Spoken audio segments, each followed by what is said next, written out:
all of it. We have some stats on what I could find. Next. And this is what we could find in data for the state of New Mexico. It is going up. All the local businesses I talk to tell me that they are continually having people come in and use their restaurants, their lodging, gas stations, galleries, and they ask them where are you going to go while you're here? And the Cosmic Campground is bringing people from everywhere. And some people spend a week or two, and some people spend one night. But they are there because they want to be there.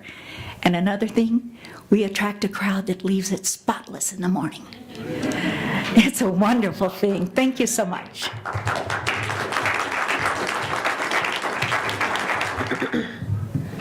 Hello, I've never used this technology before. I hope it works out.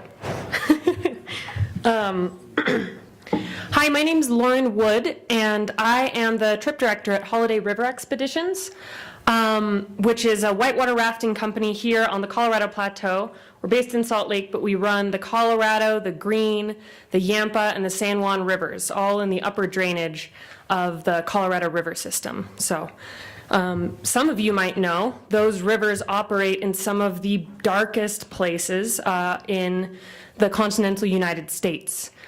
So we're very blessed, and I'm here to talk to you about why we've chosen to start doing dark sky river trips. Cool. Also, I just wanted to say this is about how dark skies have helped our bottom line. They've helped grow our business in some ways, but really that's not why we're doing it. And I'd like to challenge us to think about ways to think about the economy of dark skies in a different fashion, in a more holistic way. This is Dee Holiday. He was my grandfather, passed a couple years ago, and the founder of Holiday River Expeditions. Got a fan over here. He's got a lot of fans. He's a bit of a hero and a folk legend around these parts. And he founded Holiday back in 1966 with this mission statement. Holiday River Expeditions' goal is to preserve the nation's wildlands by providing our guests an enjoyable wilderness experience with an opportunity to learn about the natural world. Holiday trips develop their awareness and encourage the preservation of wild places. Holiday will accomplish this through diligent training, meaningful interpretation, innovative equipment, facilities, responsible stewardship of the land, and environmentally sound business practices. So that was pretty forward thinking about 50 years ago. And we've tried to really honor that legacy that Dee brought us since he started that company into now a third generation. And so when we met this guy, Tom Beckett, it was a clear decision to start these stargazing trips. These are the ways that we try and fulfill that mission. We give back to the resource we rely on. We help the people and the guests who choose to come with us in feeling like they're active agents of change, and they can join in the effort to protect dark skies and these wild places we love. And we do that through engaging their creativity through storytelling and interpretation. And this guy, Tom Beckett, was one of Holiday's first ever guides. And I think he likes to claim, the first real guide who's still rowing boats today. He comes with us every summer on our series of dark sky stargazing trips. He's also the board chair of Clark Planetarium. And he is a real nerd. He also just loves stars. And something he also understands is the importance of telling a good story. He learned these things as a river guide, as a young man in the Colorado Plateau and these river canyons, that you can connect to people in the middle of nowhere under a dark canopy in a way you can't connect to them in a city. So with these major paradigm shifts, it was clear to him that our next chapter in our very deep interpretive program should be dark skies. So we let him run wild and develop a really robust and brilliant plan for our guides to become astro whizzes themselves. So We realized as we started taking people down once a month on these dark sky trips during a new moon when the skies were darkest, that it's all connected. It makes total sense that we'd be talking about dark skies. They are not, we always like to talk about light pollution, right? And in a place like the Colorado Plateau, that's an issue some places, but it's really, there's miles and miles without any unnatural light where we operate. So another major issue we have is regional haze. So we're able to talk about fighting the fossil fuel coal-fired power plants that are prevalent all over our state, the fracking rigs with their lights in the middle of otherwise wilderness places, polluting the sky, that are not only going to benefit the dark sky community, but also going to benefit our water quality and our ability to even live on this planet and have healthy air to breathe. We talk a lot about climate change, and dark skies are just another way to wrap in that narrative and those stories about how we can live together and coexist on this planet. So we do that by taking people out, and as the sky starts to get dark, we ask them to just be mindful and observe it. We ask them to watch what happens with their eyes and with their mind and with the environment around them as the sky gets dark, which is something we rarely take the opportunity to do. That level of presence, of just being present in your active body and mind and spirit, is an incredibly powerful tool. And then we can take the rest of the trip to talk to them about why it matters. So essentially, we take thousands of people down the river every year, and the ones who come on those trips, as well as all of the rest of ours, are hopefully becoming warriors for dark skies. That's our goal. And I guess I just wanted to say, we had 4 trips the first year we tried this. We did 6 the year after that. I think this past summer we did 9, and we have 10 on our docket for next summer.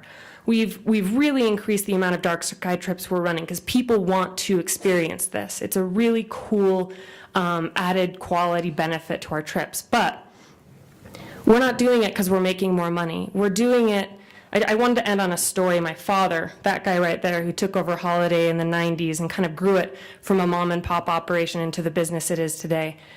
We were doing really well and, making lots of good profit margins in the 90s, and everyone wanted to come down the river. And then 9/11 happened, and tourist economies tanked. And it became very clear to us as we came back with no profit margin year after year that this was never about making money. We weren't running rivers to make money. We were doing it because it's the doing of the thing. It's how we wanted to live our life, and it's how we wanted to give back to the people we loved and the people we wanted to share these places with. So being able to share dark skies with people has a lot more to do with the bottom line in our heart and in our soul. And I'll leave you at that, and you can come visit us at the table. Thanks.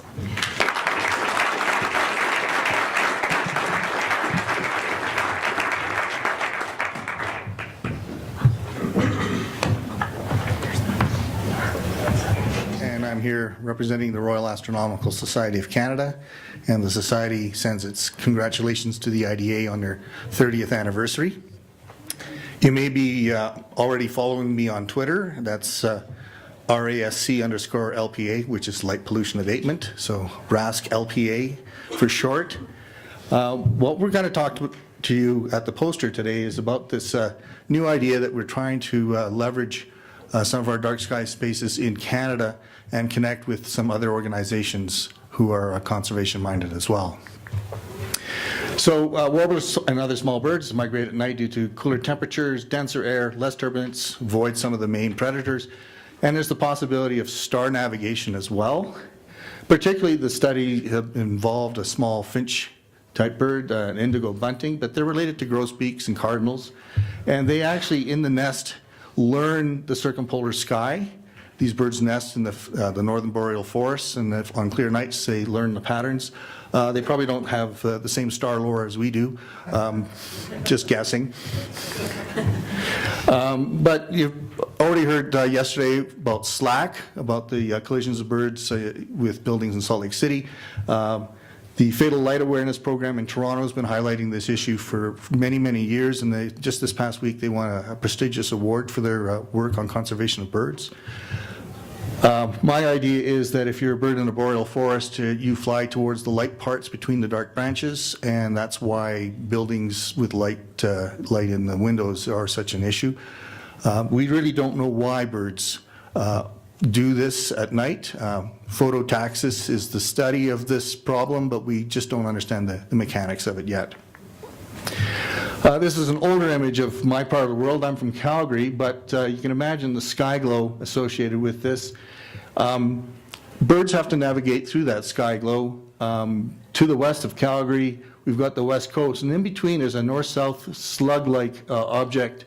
That's the Okanagan Valley, and that's also a major bird flyway. And one of my co-authors, who happens to be my sister and an ornithologist, lives in that valley and is keenly aware of the light pollution impacts on the bird flying at night. It's not just our part of the world. Globally, this is an article that came out earlier this year. That's the title of the paper, so if you take a photo of the screen, you should be able to Google that pretty quickly. This is showing the overlap between many of the bird migration flyways and the light pollution that we have on this planet.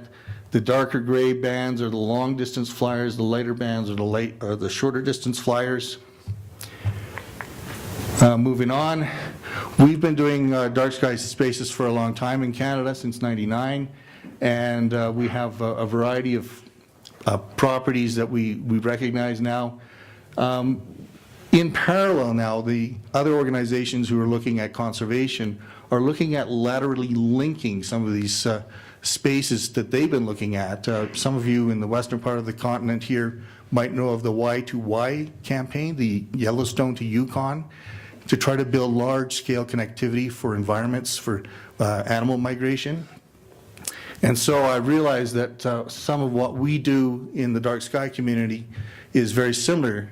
If we look at some of our songbirds and other birds that fly, many of whom do fly at night for a variety of reasons, we've got these flyways across North America.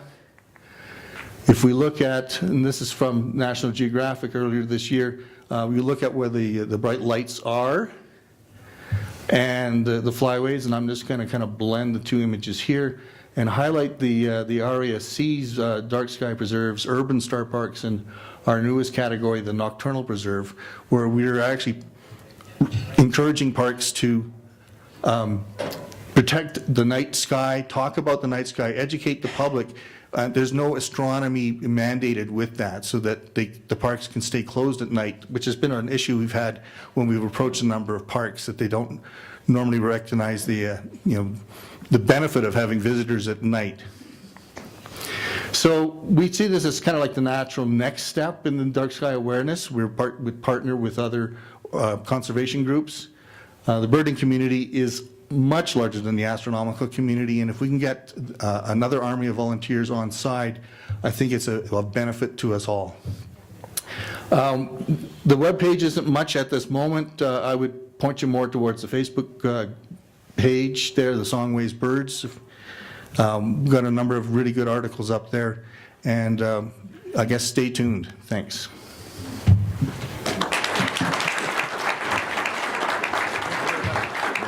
All right, so we're going to be breaking to hear these terrific poster talks. Want to remind you to leave yourself time to get to the breakout sessions. And boy, I can't read in the dark here, but the breakout sessions are going to be here in the ballroom.